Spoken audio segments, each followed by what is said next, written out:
anak-anak, kembali lagi dengan Bu Ayu Tri di video pembelajaran sanitasi hygiene dan keselamatan kerja. Baik anak-anak, tetap patuhi protokol kesehatan dimanapun kita berada ya.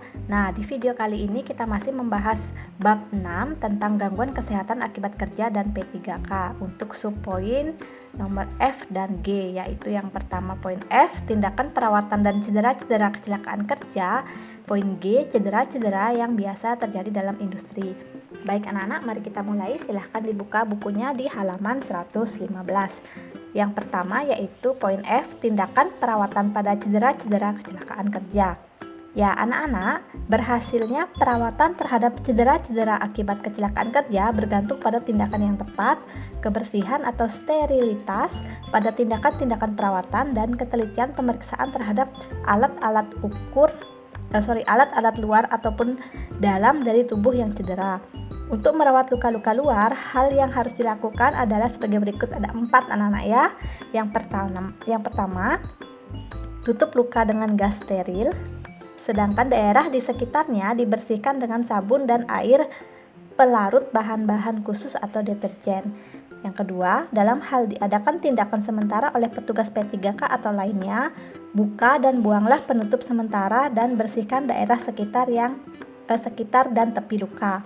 Ketiga, pada keadaan kotor, bersihkan luka dengan air steril atau larutan garam isotonis atau pakailah antiseptik yang sesuai dengan ketentuan dokter. Dan yang terakhir, yang keempat, pasang pembalut yang sedikit mungkin mengganggu fungsi tubuh atau bagian badan. Balutan steril harus dilindungi dengan kain penutup yang menjadi kebersihan di bagian luar koma manakala bekerja.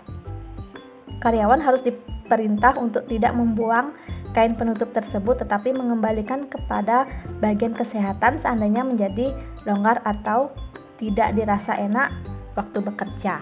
Nah, itu untuk poin F tentang tindakan perawatan pada cedera-cedera kecelakaan kerja. Kemudian kita lanjut ke poin G, yaitu cedera-cedera yang biasa terjadi dalam industri. Ya, anak-anak, di dalam suatu industri, para pekerja rentan mengalami cedera. Oleh karena itu, pertolongan pertama pada korban cedera harus dilakukan dengan baik dan benar. Berikut cedera-cedera yang terjadi dalam industri. Ya, jadi ada beberapa cedera dalam industri anak-anak ya. Ada 5. Yang pertama yaitu cedera pada kulit akibat luka. Yang kedua, cedera akibat patah tulang. Yang ketiga, cedera pada mata. Yang keempat, cedera pada kepala. Dan yang kelima, cedera pada dada dan perut. Kita bahas yang pertama yaitu cedera pada kulit akibat luka. Pertolongan pertama cedera pada kulit akibat luka harus dilakukan dengan baik dan benar. Berikut contoh cedera dan tindakan-tindakan pendahuluan yang dilakukan. A. Luka lecet harus dibersihkan dengan menggunakan mercurochrome atau bubuk sulfa steril dan tutuplah dengan pembalut kering. Jangan dipakai antiseptik yang terlalu merangsang seperti jodium tinctur. Luka lecet pada kulit secara luas atau kehilangan kulit secara dalam terutama pada jari dan tangan memerlukan perhatian medis. B. Memar. Lakukan kompres dengan air dingin atau rendam di air segera setelah terjadi kecelakaan sesudah 24 jam. C. Luka koya. Bersihkan dan rawat serta balut sesuai dengan petunjuk dokter. D. Luka tusuk. Luka tusuk terjadi karena adanya benda yang menancap. Luka tusuk yang menancap pada kulit memerlukan pengawasan dokter secara langsung untuk menghindari terjadinya infeksi.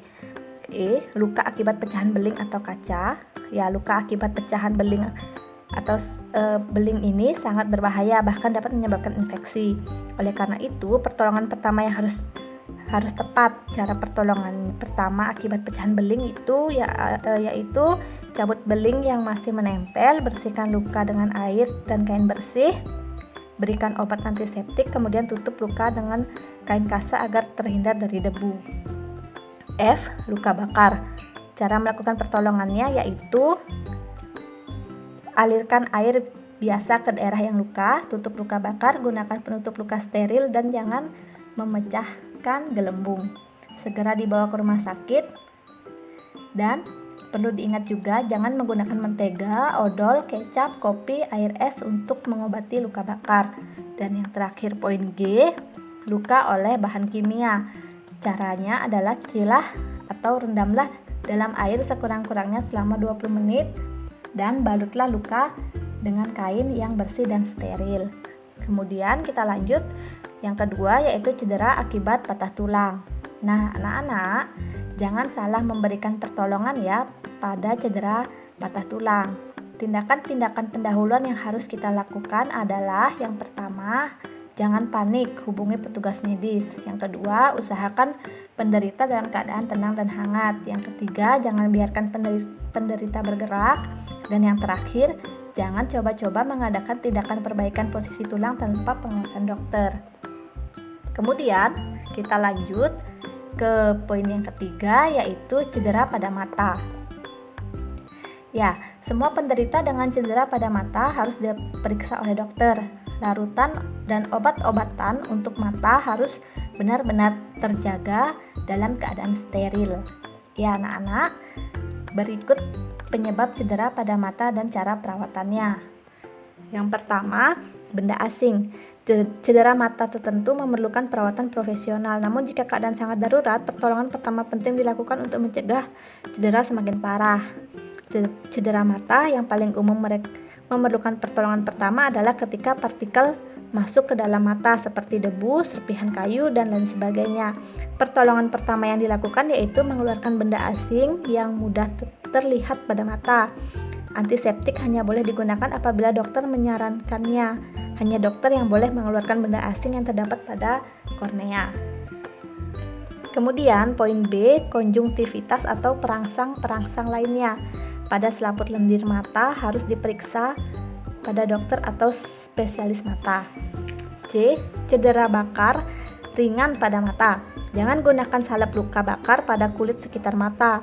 Pergunakanlah pembalut steril dan bawalah kepada dokter. D, cedera oleh bahan kimia. Cucilah cedera dengan air segera. Tindakan cepat dan tepat sangat perlu. Lama mencuci paling sedikit 20 menit. Sementara itu, persiapkan untuk memeriksa dan selanjutnya perawatan medis. Kemudian, E, cedera ledakan oleh logam panas. Tutuplah dengan gas perban dengan segera dan segera bawa pada dokter. Jangan dicuci, anestetik harus digunakan sesuai dengan perintah dokter. F, karena cedera karena panas, nyeri yang menetap sebagai akibat panas memerlukan pemeriksaan perawatan medis. Pertolongan pertama harus meliputi tindakan-tindakan sebagai berikut. Pertama, berikan anestetik lokal sebagaimana diperintahkan oleh dokter. Kedua, kompres dingin. Dan yang ketiga, berikan sedatif. Nah, kemudian kita lanjut ke cedera yang keempat, yaitu cedera pada kepala. Ya, anak-anak, jika seseorang yang mengalami cedera pada kepala harus segera dibawa ke rumah sakit. Perawat yang merawat korban cedera pada kepala harus menanganinya dengan hati-hati sampai dokter memperkenakan pulang. Perawatan harus meliputi hal-hal sebagai berikut. A, menjaga penderita dalam keadaan berbaring. B, tinggikan letak kepala. C, gunakan cup es atau kompres dingin. D, jangan diberikan sedatif. E, catatlah denyut nadi, tekanan darah, dan pernapasan setiap 10 menit. Yang F, poin terakhir, gunting atau cukur serta bersihkan daerah sekitar cedera dan tutup dengan kasa steril. Nah, untuk yang terakhir yaitu cedera pada dada dan perut. Ya, memar pada dada dan perut dengan atau tanpa tanda-tanda nyata luka luar mungkin menyebabkan cedera pada bagian dalam. Sampai diperiksa oleh dokter, perawat harus melakukan hal sebagai berikut. A, dijaga dalam keadaan hangat dan tenang. B, tidak dapat memperkenakan untuk diberikan sedatif. C, dicatat nadi, tekanan darah, suhu, dan pernapasannya. D, dibalut sesuai dengan keperluan untuk menghindari kontaminasi. E, dalam cedera dalam perut jangan dibiarkan makanan lewat mulut. Nah, anak-anak, sekian pemaparan materi kita di video kali ini. Nah, anak-anak, tadi sudah Ibu paparkan 2 sub materi kita di video kali ini. Nah, untuk di bagian akhir silahkan kalian selesaikan 1 soal yang Ibu berikan, yaitu tuliskan cedera-cedera yang biasa terjadi di industri. Ya, tugasnya seperti biasa ya, kalian buat pada buku, difoto, kemudian dikirim di penugasan pada classroom. Terima kasih anak-anak, selamat belajar.